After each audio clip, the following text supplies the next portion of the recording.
And welcome to the Dynamic Duel podcast, a weekly show where we review superhero films and debate the superiority between Marvel and DC by comparing their characters in stat-based battle simulations.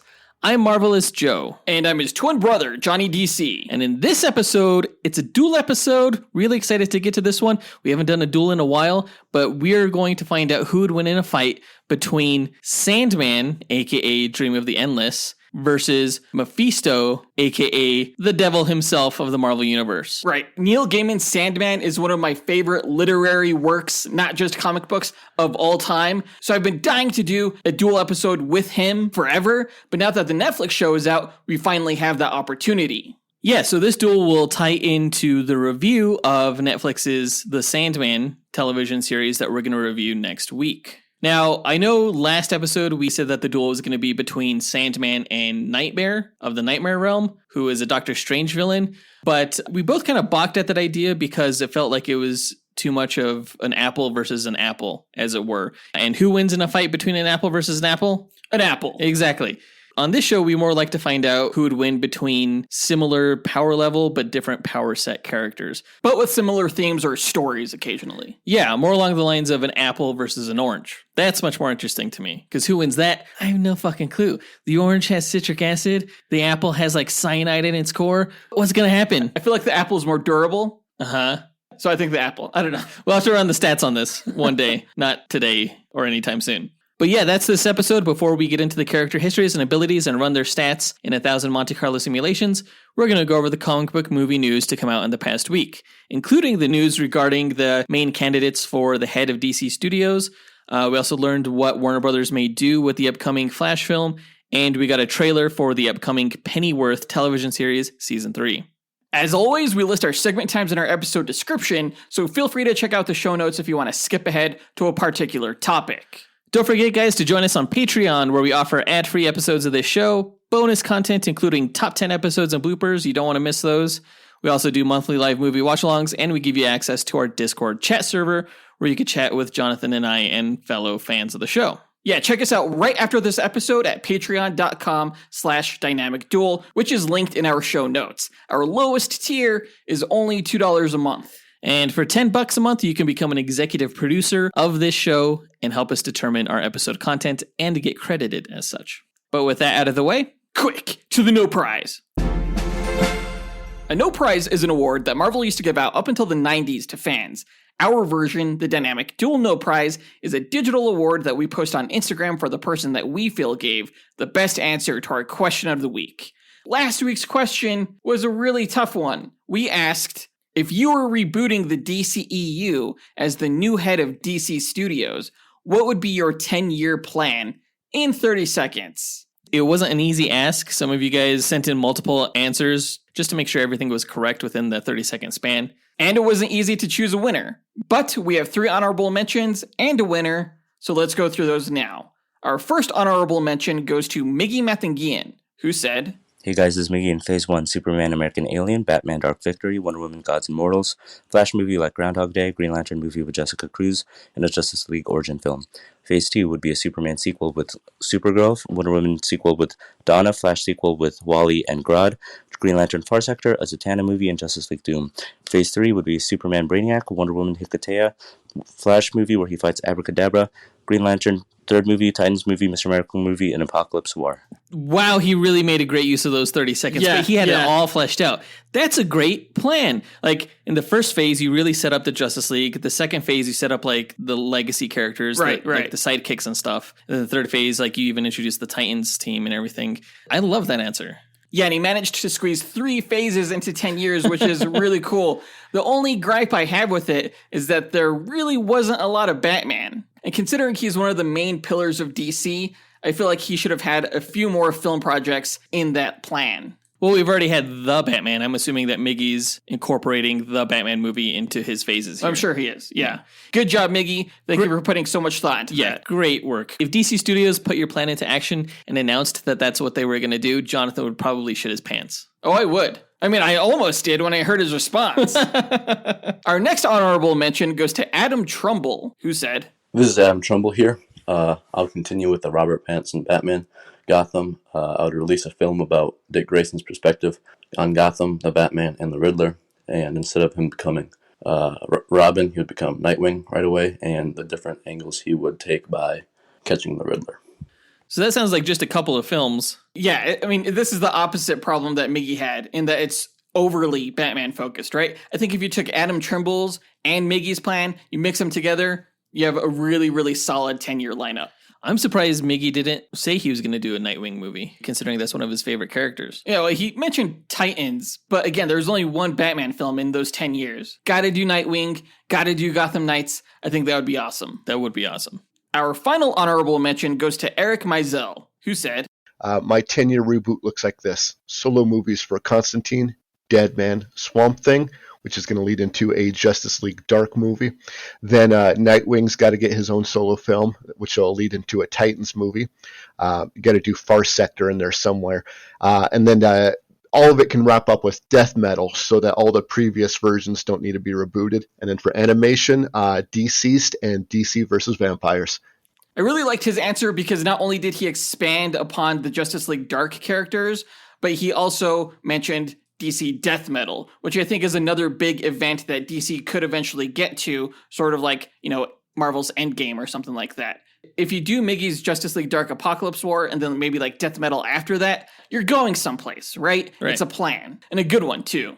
Yeah, I didn't know much about death metal until our recent Cosmic Ghost Rider versus the Batman Who Laughs duel episode. And it sounds really interesting. It's definitely something that you would want to save for one of the later phases, though, for sure. Oh, yeah, I agree. Yeah, totally. Because it really goes into the nature of the DC universe itself, that story. Right. We want to give a quick shout out to Landon Parker, Lakshdangi, Scotty Macho, Lou, and Noah Terry for taking the time to visit our website and record good answers to our question of the week. Yeah, I loved hearing all of your ideas. But the winner of this week's No Prize is Jacob Bell, who said, Hey guys, this is Jacob. Here we go. Superman solo movie, then do a Wonder Woman movie that introduces the Atlanteans, then do a Superman-Batman team-up movie, then do a Green Lantern Corps movie that introduces all the Green Lanterns, then do a Gotham Knights movie where we have the Bat family, then do a Flash solo movie, then you do Superman 2 as the sequel where Lex Luthor is the villain, and at the end he introduces Brainiac, and Brainiac is the villain for the next movie, which is the Justice League. Great. I like that. That's nice and simple. I like how he managed to incorporate like all the members of the main Justice League. But he also had interesting ideas like a Gotham Knights movie and introducing the Atlanteans and Wonder Woman. Right. It really takes advantage of world building, I think. Yeah, he does a really good job of building upon his shared universe as it develops. I don't know if it's quite enough films for 10 years, but I think those are pretty much all of the movies I would love to see. Yeah, it's a great start to the plan. Jacob did send a clarifying message saying that this would actually exist separate from Robert Pattinson's Batman universe. Which I don't know if I love that. I definitely think that Robert Pattinson's universe should be the start of DC's new plan.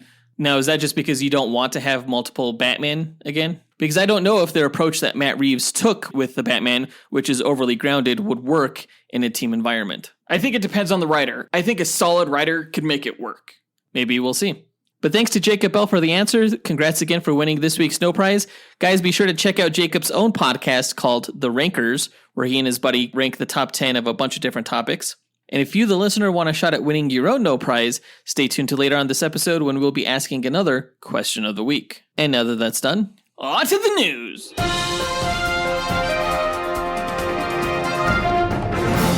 Okay, as we talked about last week, Warner Brothers Discovery has canceled the Batgirl film, and this has led to just chaos, pure chaos in the movie industry.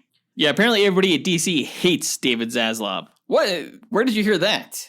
Places, sources. You don't know anyone from DC. I read things on the internet. I guess that wouldn't surprise me. I don't think it's fair because, you have a guy really looking out for the DC brand for the first time in maybe forever when it comes to films, at least. And of course, this is a guy who wants a solid plan for DC going forward, a 10-year plan to sort of capture the same magic that Marvel has created. Mm-hmm. Now, to spearhead this 10-year plan, there are currently rumored to be 3 candidates to head up the new DC studios. The first one being Greg Berlanti, who was basically in control of the CW's DC Comics television series, including Arrow, Flash, Supergirl, Legends of Tomorrow, Black Lightning, All of them. Yeah, he oversaw the Arrowverse, as it were. Exactly, yes.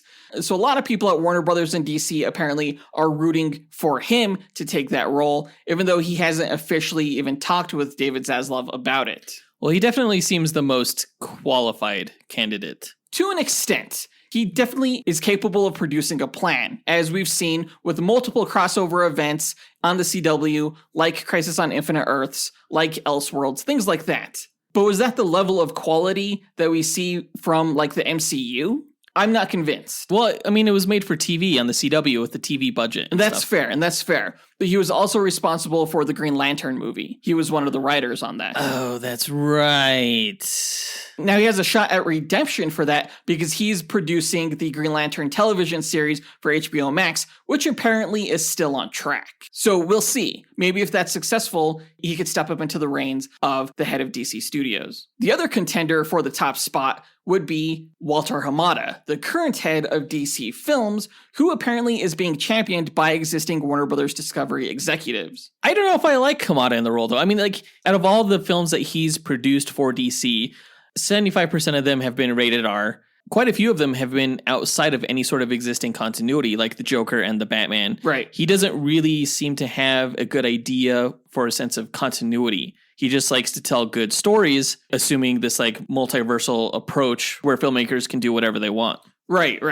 Hamada is a good producer, and he's had a lot of success during his time at DC Films, but you're right. His current method is not going to be something that David Zaslav is happy with because, again, he's chasing after Marvel money.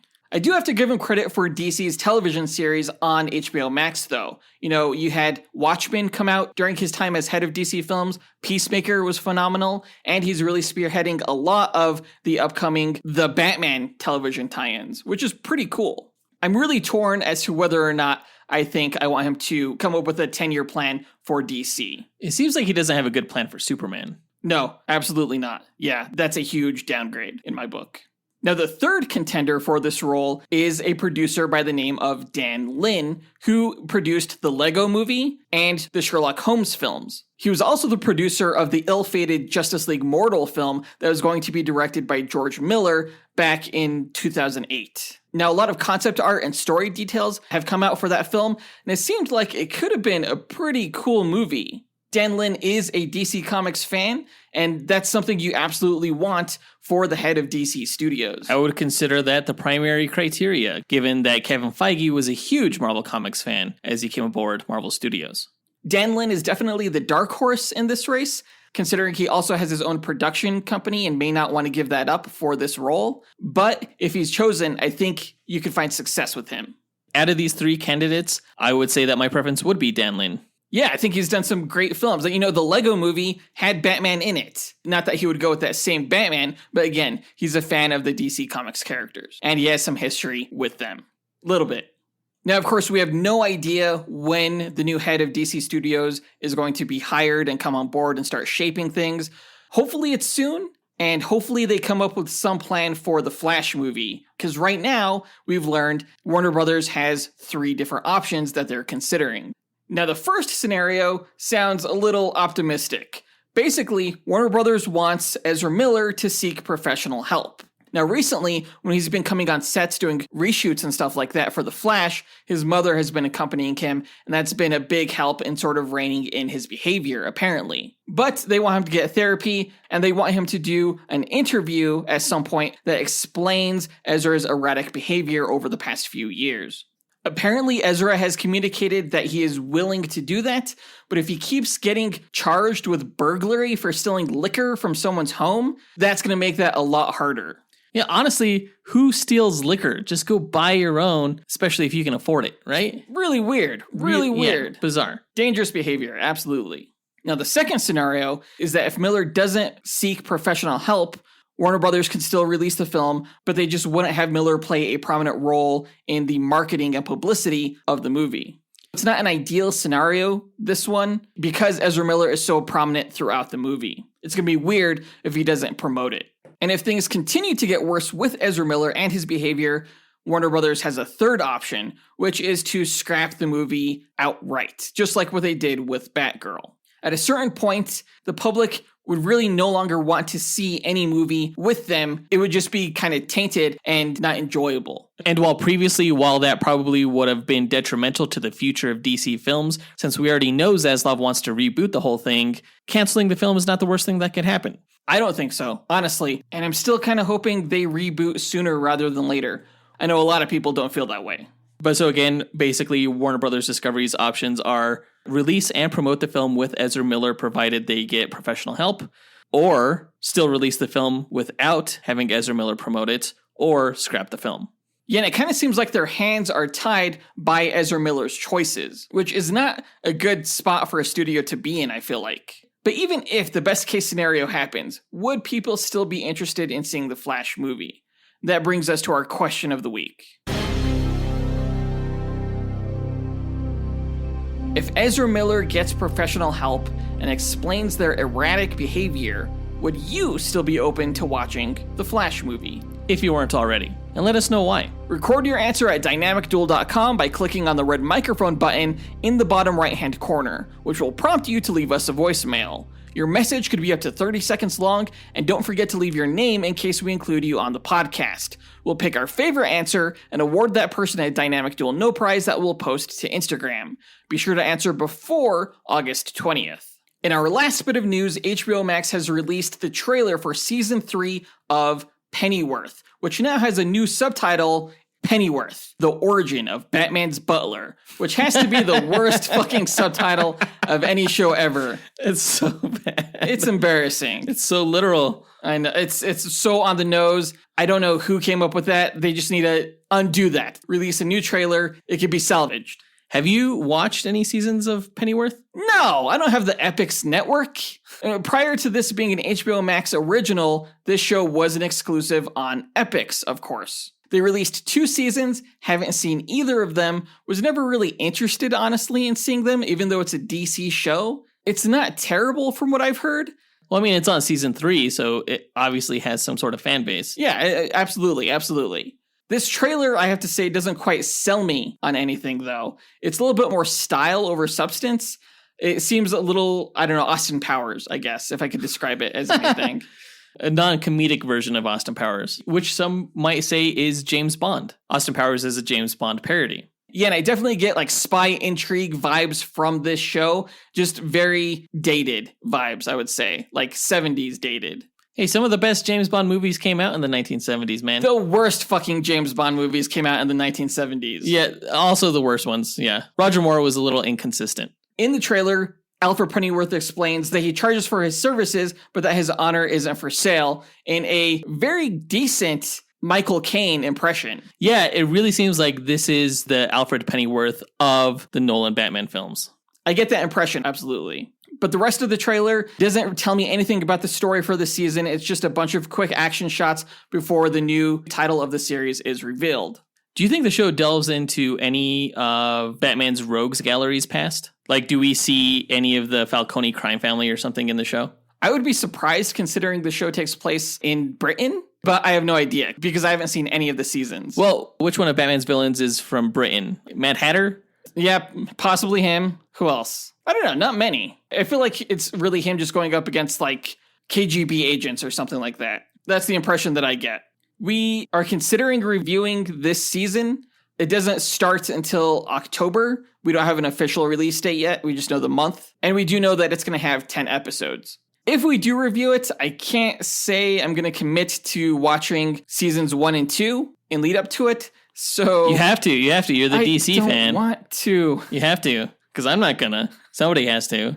It might be good. You never know. If someone out there who's listening has watched the Pennyworth television series and is a fan of it, reach out to us and let us know why you like it. Yeah, maybe I can be convinced to watch the earlier seasons, which are on HBO Max now, as the trailer also teases. It's like, catch up now, before the 3rd season. We'll see. We'll see, HBO Max. But I think that does it for the news for this episode, so let's go ahead and get into our main event, where we find out who would win in a fight between Sandman of the Endless and Mephisto, the devil himself.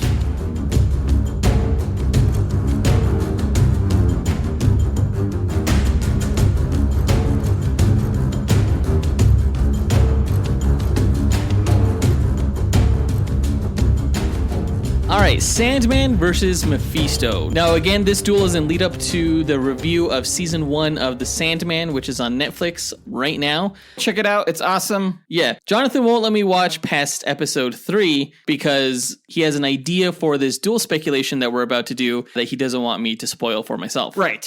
Because I guess in the series, at some point, Sandman gets into a battle with Lucifer. Yeah, it's Lucifer in the TV series and a demon in the comic book. But it still works out because it's a demon game. And perfect for this matchup. Yeah, and if you guys don't know who Mephisto is, he has been long rumored to appear in the MCU for ages now. It's become kind of a meme, but he's basically the devil in the Marvel Universe. He's a villain for almost all of Marvel's heroes, but especially like Silver Surfer, Ghost Rider, Doctor Strange, Thor, and Spider-Man sometimes. I think we primarily chose these two characters because they're both insanely powerful and they both have their own realms that they're like in charge of. Right, exactly. They could basically do almost anything within their own realm, but they're no slouch either outside of their home. And they both have like rock star haircuts. So yeah, totally. There you go. Yeah.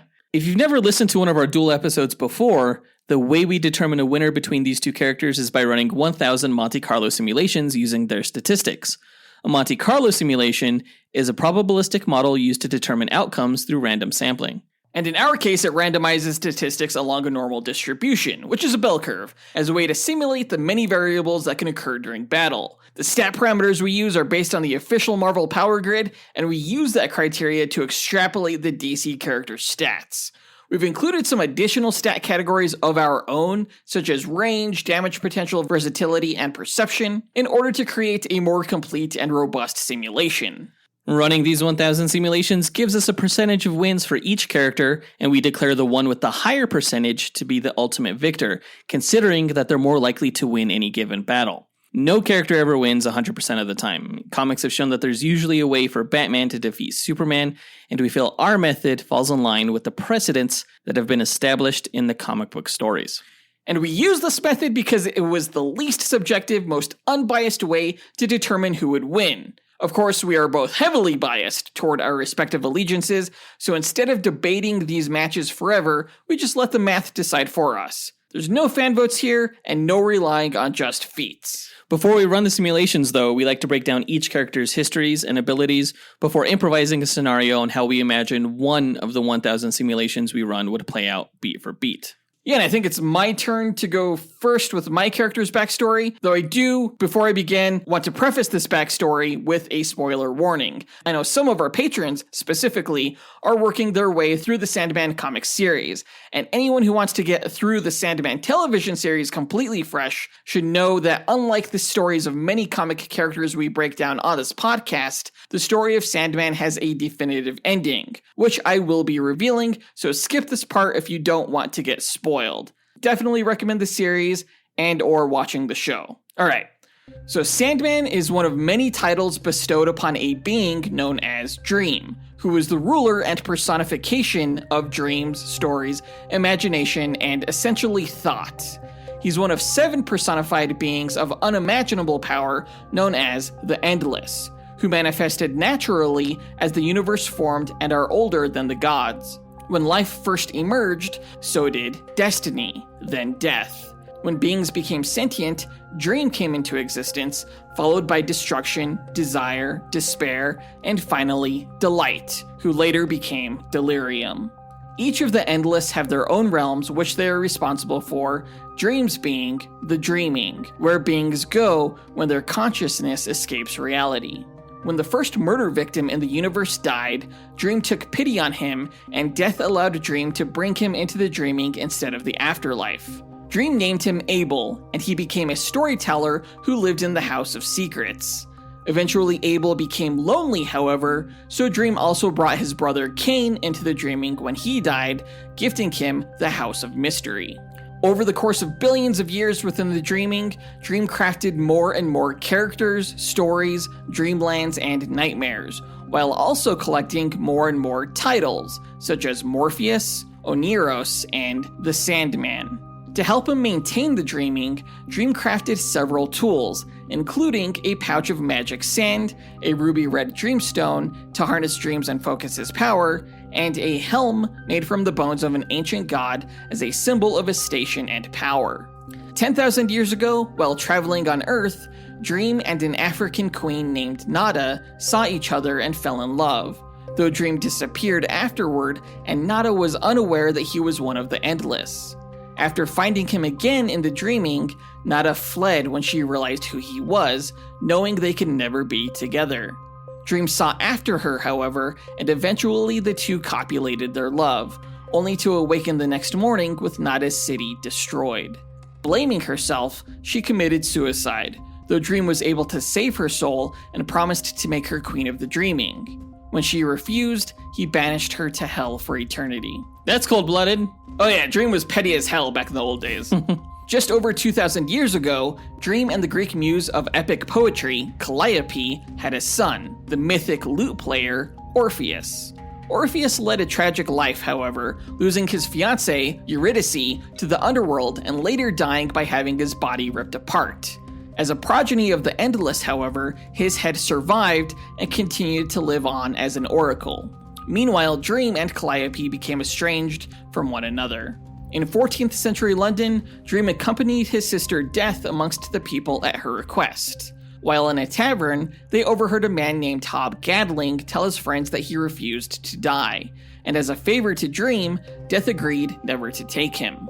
Dream and Hob made plans to meet at the tavern on that day every 100 years, and in their second meeting in the 16th century, Dream also met a man named Will Shaxford, an aspiring playwright who made a deal with Dream to write stories that would spur new dreams in the minds of men in exchange for unlimited inspiration.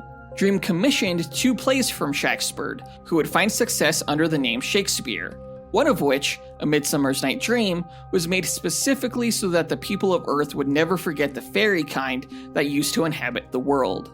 During Dream's 18th century meeting with Hob in the tavern, the two were ambushed by Lady Johanna Constantine, who had heard of their meetings and intended to kidnap them in order to learn their secrets. Dream put her to sleep and later requested her help in retrieving his son Orpheus's head, which had been stolen by the French government. In the early 20th century, a British occultist named Roderick Burgess accidentally trapped and imprisoned Dream during an occult ritual in an attempt to capture and control Death. While Dream was imprisoned, several people around the world suffered from severe sleeping disorders, including a young British woman named Unity Kincaid, who would not wake up. Remaining silent and offering nothing in exchange for his release, Dream remained trapped for over 70 years, during which time his sand pouch, helmet, and dreamstone were stolen by Roderick's mistress, Ethel Cripps.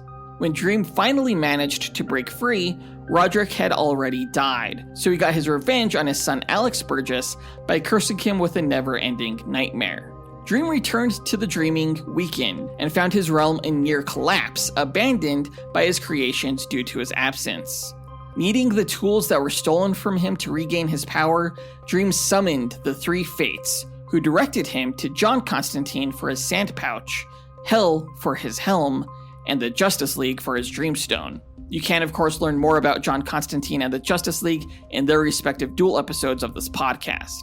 After regaining his sand pouch from Constantine's ex-girlfriend and his helm from a demon after defeating him in a game, Dream learned that his dreamstone had been used by the reality-warping supervillain Dr. Destiny, aka John Dee, the son of Ethel Cripps, who had corrupted the dreamstone.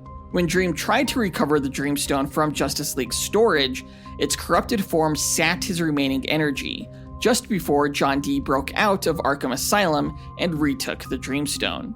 Causing the world to go insane, Dream challenged John Dee to a battle in the Dreaming, where John Dee attempted to kill Dream by destroying the dreamstone. Instead, Dream's full power was returned to him, and Dream returned John Dee back to Arkham Asylum. After restoring the Dreaming to its former glory, its former citizens all returned, save for a domain known as Fiddler's Green, and 3 nightmares named Brute, Glob, and the Corinthian. Thanks to a young woman named Rose Walker, the granddaughter of Unity Kincaid, Dream was able to return Fiddler's Green to the Dreaming, unmake the Corinthian, and banish Brute and Glob to the darkness for creating their own pocket Dreaming inside the mind of Rose's younger brother, Jed, where they also kept the ghost of Hector Hall, the son of Hawkman and Hawkgirl, and his pregnant wife, Lyda. Dream pushed Hector's ghost into the afterlife and told Lyda that since her baby gestated in the dreaming, it belonged to him. Rose turned out to be a being known as a vortex, capable of breaking down the barriers between people's dreams, and Dream was nearly forced to kill her to protect the world until Unity Kincaid intervened and revealed that she would have been the vortex had Dream not been trapped by Roderick Burgess. Unity took Rose's vortex aspect and died in the process.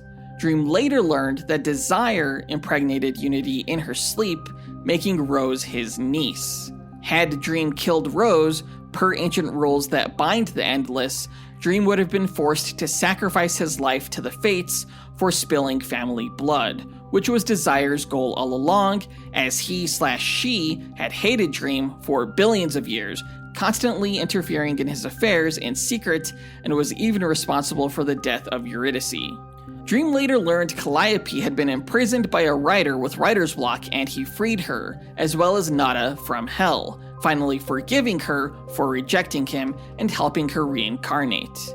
While in Hell, Lucifer, out of revenge for Dream's previous visit, abandoned Hell and gave it to Dream, resulting in many pantheons visiting the Dreaming to ask for the realm.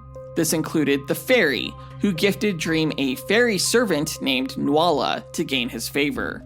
In the end, 2 angels from heaven visited Dream to claim Hell in the name of God. Dream was later asked by Delirium to help her find their long-lost brother, Destruction, who had abandoned his responsibilities and gone missing thousands of years earlier. With the help of his oracle son Orpheus, still a living decapitated head, Dream and Delirium found their brother Destruction, who rejected their suggestion that he return to his role as one of the Endless. Fulfilling a promise to his son, Dream returned to Orpheus and peacefully ended his pitiful life. Having returned to the Dreaming, Dream set Nuala the Fairy free, giving her a magic pendant that allowed her to summon him as a reward for her faithful service. Dream also recreated the Corinthian, who he sent along with his raven Matthew to rescue Daniel, Lyda's son, who had been kidnapped by the Norse god Loki and Robin Goodfellow.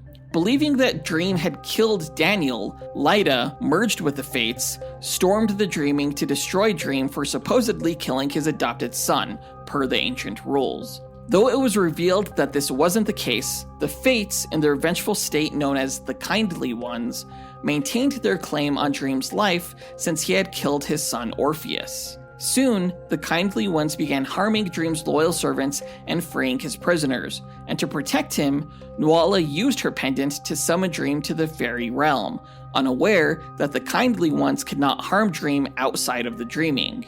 Before facing the Kindly Ones, Dream gifted Daniel, who had been saved by the Corinthian, an emerald dreamstone, as he was chosen to take on the role of the ruler and caretaker of the Dreaming after Dream's death. To save the Dreaming from the Kindly Ones, Dream summoned his sister, Death, to escort him to her realm known as the Sunless Lands. A massive wake was held in the Dreaming in Dream's honor, with all of his siblings in attendance, and his body was sent adrift on a barge within the Dreaming. And that's Dream's complete story from Neil Gaiman's initial Sandman run. I haven't gotten into any of the apocryphal works at all.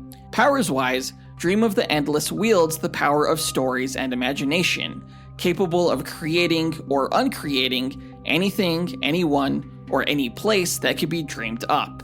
He can will other beings to sleep, cast or dispel illusions, affect the thoughts and perceptions of others, and he could teleport himself or others to any location in the Dreaming, and he could travel through or track anyone who dreams. He can alter his appearance at will, heal injuries, and he can transfer his powers to objects or people. Within his own realm of the Dreaming, he is nigh omnipotent, having complete control over its reality, and he cannot be harmed. That's the Sandman. That was a lot of names to keep track of. There's a ton of characters in the series, absolutely. I think there was like Calliope and Lyda, and they were people within the story. I don't remember what they did. I'm sorry, did you have a hard time following that? Yeah, because it was so listen many. to it again then. There's so many names. Just re-listen. The names will catch on. All right, okay. Well, usually within your backstories, the name dropping that you do are of characters that I know of, and I have that context going. But with this one, it was a lot of name dropping of characters that I didn't know, and therefore had a hard time keeping up. That's probably fair. The Sandman series took place in DC's Vertigo imprint for mature readers. So a majority of it exists sort of outside of DC continuity, even though it still is a part of that. So yeah, it's no surprise that you weren't familiar with a lot of the characters. And because of that, I feel like you didn't really ruin the Netflix show for me. I literally just ruined all of it. Well, I mean, then it doesn't seem like it's going to be that interesting then. Oh my gosh. I left out a ton of stuff. There's way more to the Sandman series than what I said. I just gave you specifically Sandman's story, which is why I stopped with his death. Okay. I mean, the entire final volume of the series takes place after Dream's death. So there's a lot more to the story. Okay. Well, I think the big takeaway I took from it, though, is that Dream has died and can die. And he's going to die again. All right. Is what's going to happen. Because he chose to. Okay. You know who hasn't chosen to die? Mephisto. Because he's a winner. All right. And he's going to win this match. Let's hear about him. All right. Mephisto, sometimes called Mephistopheles, Satan, Beelzebub, the Prince of Lies, the Lord of Evil, and the Master of Hell. He is the devil himself in the Marvel Universe whose sole aim is to corrupt those who are good and claim as many souls for his netherworld.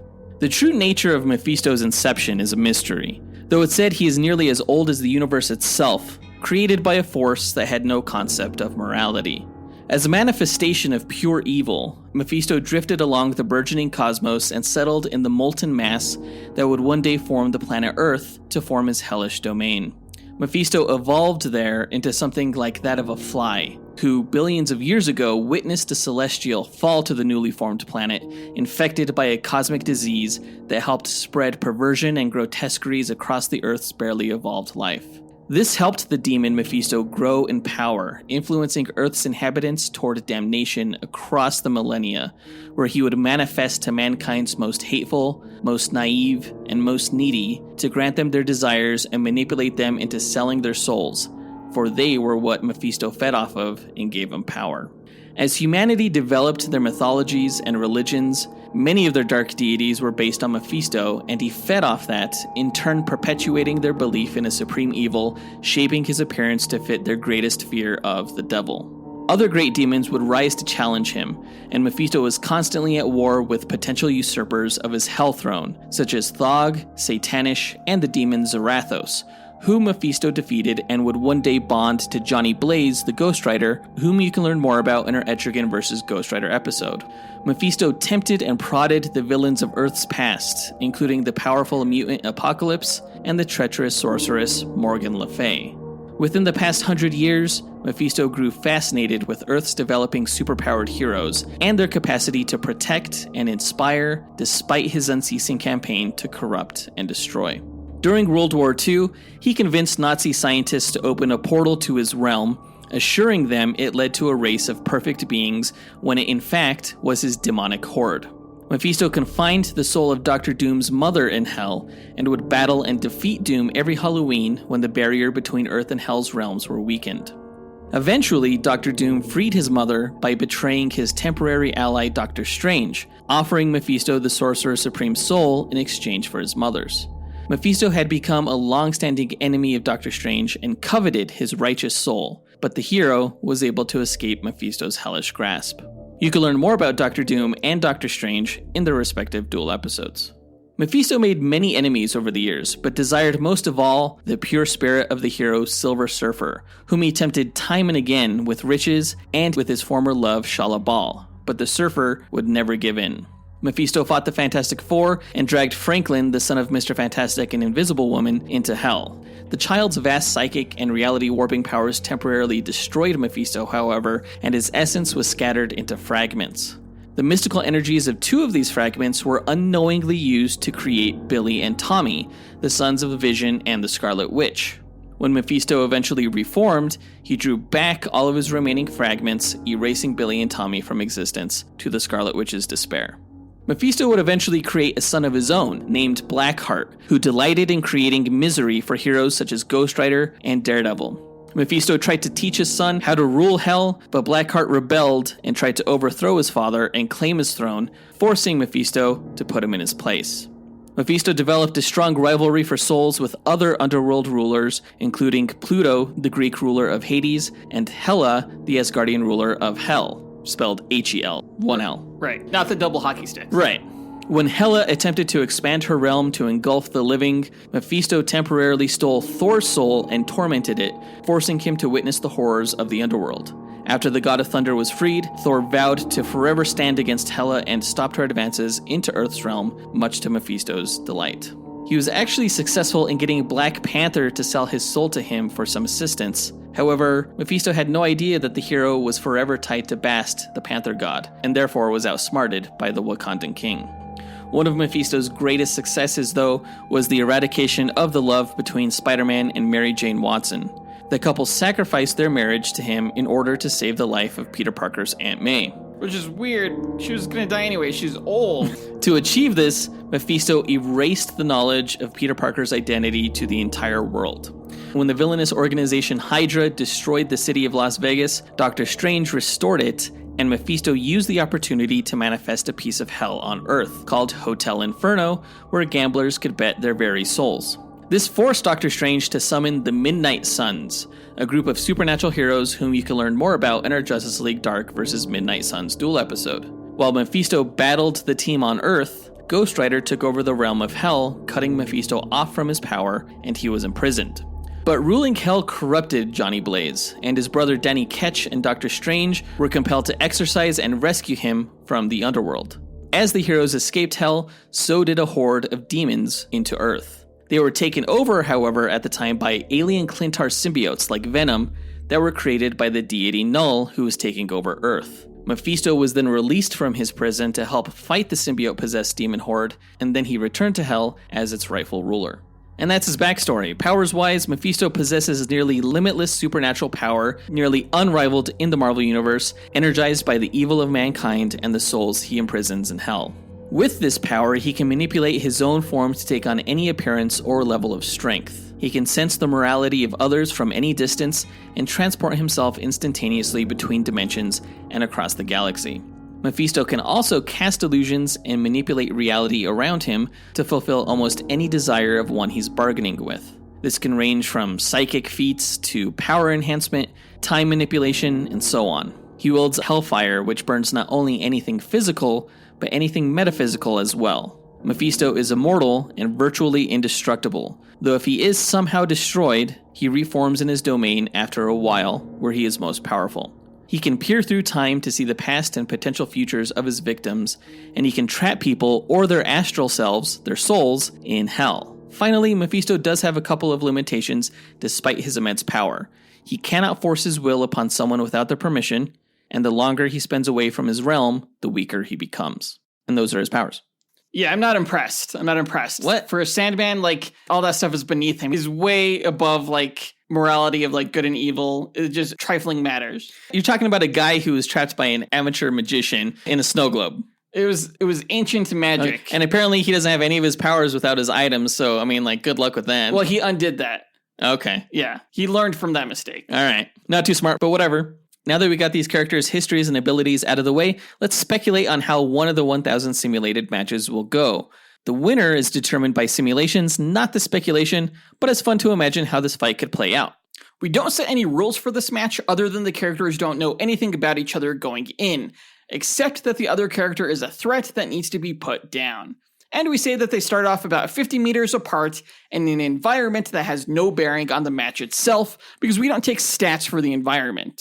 Plus, certain characters have advantages in some environments over others, and we want these characters to win on their own merit. So let's get into it. Sandman and Mephisto meet on the battlefield. Who goes first? All right, as I mentioned earlier, I want to do something special for this one, so I'm going to say Dream goes first, okay? Okay. Dream sees Mephisto and recognizes him as a powerful lord of hell. Uninterested in coming to blows, Dream's going to make a proposition. Since both beings are immensely powerful and a battle between them could surely upset the fabric of the universe, Dream will suggest that they instead play an ancient demons game. It's the same one that Dream played in Hell to regain his helmet. Basically, they take turns saying and describing that they are different things, each time saying that they are something that can destroy or overcome what the opponent said, and so on and so forth until one of them draws a blank. Whoever loses must cede defeat and withdraw back to their realm defeated. Okay, so kind of like our Riddler versus Arcade duel episode where we tried something a little bit different. Instead of Mephisto and Sandman throwing down with blows, they're going to play a game of wits, as it were. Exactly. Okay, I'm fine with that. Let's try it out. Okay, so since Dream came up with the idea for the game, for this match, how they're going to do it, he's going to go first, all right? All right. So he says, I am a dire wolf, prey-stalking, lethal prowler. Okay, so then Mephisto, he transforms into a fiery dragon and says, I am a fire-breathing dragon who can consume the dire wolf with fire. All right, so then Dream transforms into a knight, and he says, I am a shining knight, armor-wearing, dragon-slaying. And then Mephisto turns into an army tank and says, I am a tank, armor-crushing, sword-blocking, knight-flattening. All right, the tank. All right. Dream turns into rust. All right. The tank just starts decaying, and he says, I am rust, metal decaying. And then Mephisto turns into a bottle of CLR. And he was like, I am a bottle of CLR, which fights the development of rust and protects your household fixtures. This game's a little weird. I'm just going to say it. Okay, so Sandman, he's going to say, I am a body of water, chemical diluting. Okay. And then Mephisto takes on the appearance of the sun itself and says, I am the sun, water evaporating. That's fine, because Dream could just be like, I am a supernova, sun destroying, matter exploding. And then Mephisto turns into this dark mass, becoming what's like a black hole. And he's like, I'm a black hole, sucking in that supernova and extinguishing all light. Okay, so then Dream, he's going to say, I am the universe, all things encompassing, all life embracing. And then Mephisto turns into the ultimate nullifier, which can destroy the universe with but a point and click. It's a weapon within the Marvel Comics universe. Okay, so then Sandman says, I am hope, unfailing, never ending. And then Mephisto says, I am despair. No, it's an unfailing hope. Okay, so then Mephisto says, I am... But wait a second, wait. How does hope defeat the ultimate nullifier? Anyway, it doesn't. I mean, it does. That's how Sandman beat the demon in the comic when he made the universe and from anti-life. That doesn't make any sense either, because if the universe is over, there's nothing left to hope. Okay. Dream's probably like, fuck. So he's just gonna like throw a fistful of sand right in Mephisto's face, just putting him to sleep. Okay, so Mephisto's asleep. I don't think Mephisto sleeps. But even if he did, let's say he couldn't overcome Dream's sleep sand, I'm just gonna say Mephisto sleeps with his eyes open because he's creepy like that. That's fine. Like, Dream has seen everything, all right? So when Mephisto is asleep, Dream's gonna transform the ground around Mephisto into like this magic quicksand, this portal that causes Mephisto to sink into it and fall into the realm of the dreaming, where Dream has complete control, so he's just gonna conjure some shackles on Mephisto. Well, as the movie Inception taught me, any falling experience is guaranteed to wake you up. So if Mephisto's falling through the quicksand into the dreaming, he's gonna wake up mid-fall. So even before these shackles can be placed, Mephisto from the air is going to like shoot this blast of hellfire at Dream, and hellfire burns not only the physical but also the metaphysical. So Dream's just like burning alive. Not in the dreaming, dude, okay? Dream can't be harmed in his own realm. He literally writes the rules. It's hellfire. Literally, he writes the rules. If he doesn't want hellfire to hurt him, it's not going to do it, all right? So, Dream, all this hellfire is around him. He's just going to like calmly gather like all of the flames into like a lit candle. And then he'll blow out the candle, and that's just going to extinguish like all of the lights all around them. So Mephisto can't see shit. And then from the darkness, this horde of nightmare creatures, like with like teeth and tentacles, they emerge and they just start tearing Mephisto apart. Oh, that's creepy. Heck yeah, it is. Heck yeah. But before that happens, in the darkness, this like fiery crack in the ground appears beneath these nightmare creatures because Mephisto is opening a portal to hell. So the rift widens and the creatures fall through it, and also Mephisto and Dream also fall through this fiery fissure into the realm of hell. So now they're in Mephisto's domain. Okay. And Dream falls into this area of hell called the Arena of Tainted Souls, where souls do battle for Mephisto's pleasure. So Mephisto's watching from his throne above this pit area, and Dream looks up, and all of a sudden, guess what? There's this like giant gladiator kaiju demon troll monster that he has to now fight. He's fighting a demon in hell now? Yeah. So, I mean, Dream, he's just going to be like, all right, let's play a demon game. Demon's gonna be like, no, and then just like smash him. Like, these demons don't know this fucking demon game that he keeps talking about. These are hardcore demons. Okay, but before Dream gets smashed, he's just gonna like let out a breath from his palm, all right? And that's gonna blow the demon away, and this wind gust is gonna turn into like a massive storm, a tempest, with heavy rain that's still pouring in from that portal above them from the dreaming, and it's just gonna flood the entirety of hell like almost instantly, all right? Okay. And with another breath, Dream, he's gonna freeze hell, which is flooded, cutting off Mephisto from access to his souls since they're frozen and trapped. Sandman literally made hell freeze over. I'll allow that. That's pretty clever. I like that.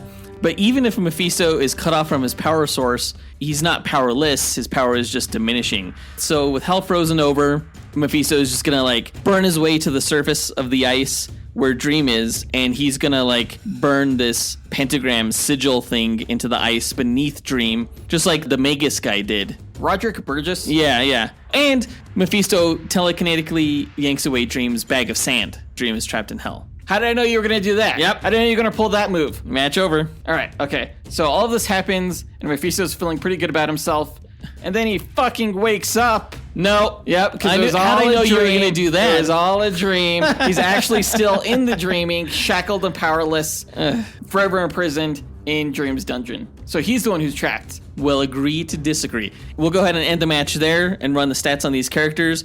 Either Dream is forever trapped by a sigil in hell, or Mephisto is forever trapped in the dreaming, powerless, and cut off from his souls. Exactly. So let's go ahead and run these simulations, and we'll come back with a winner to find out what really happened. Okay, we're back, and these are some pretty powerful guys. Oh, yeah. Both Mephisto and Sandman are omnipotent, essentially, within their own realms, but they're no slouches when it comes to fighting outside of the realm, such as on Earth. Except when it comes to the stat category of fighting, in which both of them kind of suck because they don't really throw hands. Right, exactly. So they're pretty much maxed out in all categories except for fighting skill. We did say there was some disparity between Mephisto and Sandman's durability while outside their realm. It seems like Sandman is a little bit more vulnerable than Mephisto. Yeah. But we did say that since Sandman knows the subconscious of every being in existence due to ruling the dreaming, he has a slightly higher perception of his opponents than Mephisto does, who often has to ask people what they desire most or what they need or what they fear, whereas Sandman already knows this. Yeah, he knows everyone's story. Yeah. It's literally a book in his library. So their stats came out not too dissimilar in terms of their overall ability. It's going to be a really close match here. Well, let's find out. I have the results right here. Who do you think came out on top? I don't know. I have no idea, honestly. I want to say Mephisto, but I'm not entirely sure. I think it's too close to call, honestly. But our Instagram followers said in our poll on the matter that Mephisto would win by 57% over Dream. Which actually really surprised me because, like, Sandman has his TV show out right now. I'm not sure why people are rooting for Mephisto at all. I guess he was a character in the Ghost Rider movie. Yeah, Mephisto was in Ghost Rider and Ghost Rider Spirit of Vengeance. Well, let's hear the results. The winner of the matchup between Sandman and Mephisto is fucking Mephisto. Hell yeah. You see what I did there? See what I did there? But barely, though. Barely. Mephisto won 51.9% of the 1,000 matches. Oh. So 519 wins, compared to Sandman's 481 wins, or 48.1% win rate. And what was the defining factor in this match? Honestly, there really wasn't one. Again, they were pretty evenly matched when it came to the stats. It's a coin toss. And fucking as usual, Marvel comes out on top. Most of the time, yeah. I kind of like my luck. For sure. That's but guess what, Jonathan? stupid. Jonathan, guess what? What? Mephisto confirmed to be better than Sandman. How do you feel about that? Hashtag Mephisto confirmed. Everybody hashtag Mephisto confirmed with no context. Just, spread the conjecture. This hurts. I am not going to lie.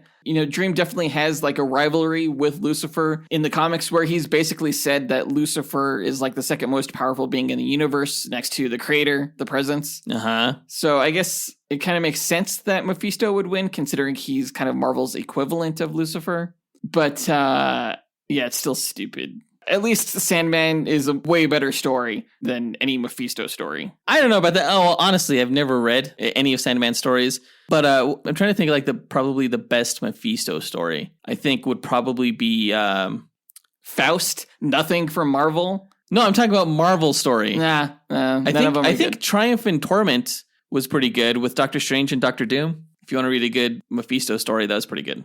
Yawn. I fell asleep just hearing about that. All right. But that does it for this duel, guys. Let us know what you thought about the results by writing to us at dynamicduelpodcast@gmail.com or by visiting us on Instagram or Twitter. You can find links to all of our accounts by checking out our show notes or visiting our website, dynamicduel.com. And on our site, you could also find a link to our Patreon page where we offer ad-free episodes of the show, bonus content including top 10 episodes and bloopers, monthly live movie watch-alongs, and access to our Discord chat server.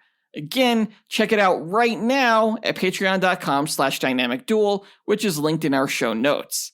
Our lowest tier is only $2 a month. In our next episode, we are going to be reviewing season 1 of The Sandman, which is on Netflix.